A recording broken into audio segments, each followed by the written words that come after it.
ආයුබෝවන් වෙල්කම් ටු කැන්ඩි ප්‍රොපර්ටි.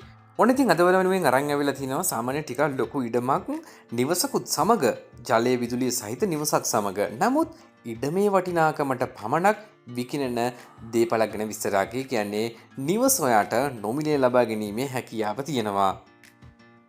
මේ දේපල පිටලා තියෙන්නේ මාතර දිස්ත්‍රික්කයේ මාතර කඹුරුපිටිය නගරාසන්නයේ තමයි වටිනා කියන මේ දේපල පිටලා තියෙන්නේ. පර්චස් 40ක ඉඩමත් සමග කුඹුරු ඉඩමකුත් තියෙනවා. නිවසක් සහිත වුණත් වීඩියෝවේ මම මුලින් සඳහන් කළ ආකාරයට ඉඩමේ වටිනාකමට පමණයි ඔයාට ගෙවීම් කටයුතු කරන්න තියෙන්නේ.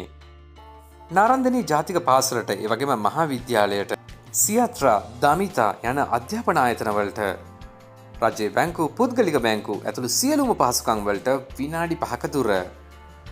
ඉඩමේ විශාල කොස්ගස් 8ක්, ඒ වගේම පොල්ගස් 11ක්, ඒ වගේම අඹ, වෙරළු, කෙසෙල්, දෙහි, බිලිං, කාමරංගා, ජම්බු, අන්නාසි වගේ භෝග වර්ග වගේම ගම්මිරිසුත් තියෙනවා. හැමෝම කැමති පිරිසුදු ලිං ජලයක් තියෙනවා. පිරිසුදු ඔප්පු සහිත මේ වටිනා කියන දේපල ඔයාට මිලදී ගැනීමේ හැකියාව තියෙනවා ලක්ෂ 105ක මුදලකට.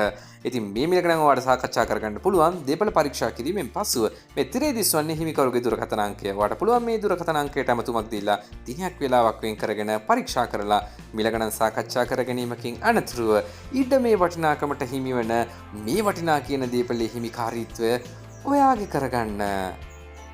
එනම් තවත් වීඩියෝවකින් නැවත ඔයාලව හමු වෙන්නම්. සුබ දවසක් සියලුම දෙනාට.